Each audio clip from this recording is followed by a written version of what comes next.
আসসালামু আলাইকুম। আশা করি সবাই ভালো আছেন। আজকে আলোচনা করব বিসিএস প্রিলিমিনারি পরীক্ষার একটি গুরুত্বপূর্ণ বিষয় বাংলাদেশ বিষয়াবলী নিয়ে। প্রিলিমিনারি পরীক্ষার 200 মার্কসের মধ্যে বাংলাদেশ বিষয়াবলীতে 30 মার্কস থাকে। তো এই 30 মার্কসের প্রস্তুতি কেমন হওয়া উচিত, কিভাবে হওয়া উচিত, এটি নিয়ে আজকে আলোচনা করব। বাংলাদেশ বিষয়াবলীর মধ্যে আমার কাছে সবচেয়ে বেশি গুরুত্বপূর্ণ মনে হয় দুইটি অংশকে। প্রথম অংশটি হচ্ছে বাংলাদেশের ইতিহাস এবং দ্বিতীয় অংশটি হচ্ছে বাংলাদেশের সংবিধান। বাংলাদেশের ইতিহাস থেকে প্রাচীন জনপদ থেকে বর্তমান সময় পর্যন্ত পড়া যায়, কিন্তু এর মধ্যে সবচেয়ে বেশি গুরুত্বপূর্ণ অংশ হচ্ছে 1947 সালের দেশভাগ হতে পাকিস্তান শাসনামল এবং বাংলাদেশের মহান মুক্তিযুদ্ধ। পাকিস্তান শাসনামল থেকে একদম শুরু থেকে বললে ভাষা আন্দোলন থেকে একটি প্রশ্ন অবশ্যই আসতে দেখা যায়। এরপর 54 যুক্তফ্রন্ট নির্বাচন, এটিও একটি গুরুত্বপূর্ণ অংশ। এরপর সবচেয়ে বেশি গুরুত্বপূর্ণ হচ্ছে 1966 সালের 6 দফা কর্মসূচি। 6 দফা থেকে একটি প্রশ্ন অবশ্যই আসে, তাই 6 দফাটা একটু ভালোভাবে পড়তে হবে। এরপর 1971 সালের বিভিন্ন ঘটনাবলী। মুক্তিযুদ্ধ নিয়ে পড়তে গেলে একটি অংশ অবশ্যই সবচেয়ে বেশি গুরুত্বপূর্ণ, সেটি হচ্ছে বাংলাদেশের মুক্তিযুদ্ধে যে 7 জন বীরশ্রেষ্ঠ রয়েছেন তাদের পরিচয়, তারা কে কোন সেক্টরে যুদ্ধ করেছেন এবং তাদের কোথায় সমাধি রয়েছে। এখান থেকে একটি প্রশ্ন আসতে দেখা যায়।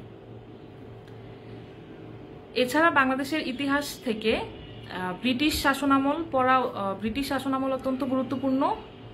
এবং বাংলাদেশের প্রাচীন জনপদ, বাংলাদেশের কয়েকটি প্রাচীন জনপদ রয়েছে, যেমন পুন্ড্রনগর, এরপর বরেন্দ্র, বঙ্গ, সমতট, হরিকেল, চন্দ্রদ্বীপ, এইসব জনপদগুলো একটু ভালোভাবে পড়তে হবে। এখান থেকেও একটি প্রশ্ন চলে আসতে পারে। এবার আসি বাংলাদেশের সংবিধান নিয়ে। বাংলাদেশের সংবিধান থেকেও 3-4টি প্রশ্ন আসে। এই শেষ সময়ে পড়ার জন্য আমি বলবো সংবিধান প্রণয়নের ইতিহাস, প্রস্তাবনা, এরপর সংবিধানের প্রথম, দ্বিতীয় এবং তৃতীয় ভাগের প্রত্যেকটি অনুচ্ছেদ ভালোভাবে পড়তে হবে। এছাড়া পরবর্তীতে যে কয়টি গুরুত্বপূর্ণ অনুচ্ছেদ মনে হবে সেগুলো পড়লেই হবে। এখন ওগুলো নতুন করে আর পড়ার দরকার নেই। প্রথম, দ্বিতীয় এবং তৃতীয় ভাগের সকল অনুচ্ছেদ ভালোভাবে পড়লেই মোটামুটি কমন চলে আসবে। সংবিধান থেকে আরেকটি গুরুত্বপূর্ণ অংশ হচ্ছে সংবিধানের সংশোধনী এবং সংবিধানের 7টি তফসিল। এই তফসিলের মধ্যে আবার বেশি গুরুত্বপূর্ণ হচ্ছে 5ম, 6ষ্ঠ এবং 7ম তফসিল। বাংলাদেশের সংবিধান পড়ার পাশাপাশি আরও 2টি অধ্যায় রয়েছে বাংলাদেশ বিষয়াবলীর, ওই 2টি সমন্বয় করে পড়লে সবচেয়ে ভালো হয়। একটি হচ্ছে বাংলাদেশের রাজনৈতিক ব্যবস্থা এবং অন্যটি হচ্ছে বাংলাদেশের সরকার ব্যবস্থা। এই 2টি অধ্যায় বাংলাদেশের সংবিধানের বিভিন্ন অনুচ্ছেদের সাথে মিল রেখে পড়লে মনে রাখা সহজ এবং কার্যকরী প্রস্তুতি হবে এভাবে পড়লে। এরপর আরেকটি গুরুত্বপূর্ণ টপিক হচ্ছে বাংলাদেশের অর্থনীতি, বাংলাদেশের অর্থনৈতিক সমীক্ষা, জাতীয় বাজেট, এগুলো একটু ভালোভাবে পড়তে হবে।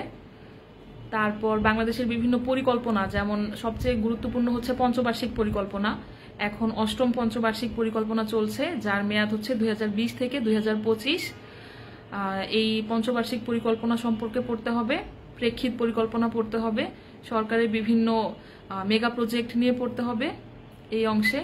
তারপর কয়েকটি গুরুত্বপূর্ণ পয়েন্ট হচ্ছে এখানে জিডিপি প্রবৃদ্ধির হার, তারপর হচ্ছে অর্থনীতির কতগুলো খাত রয়েছে, এই খাত সম্পর্কে পড়তে হবে। কোন খাতের অবদান বেশি, কোন খাতে জনশক্তি বেশি নিয়োজিত, কোন খাতে প্রবৃদ্ধির হার বেশি, এগুলো পড়তে হবে। অর্থনীতির পর গুরুত্বপূর্ণ হচ্ছে বাংলাদেশের শিল্প ও বাণিজ্য।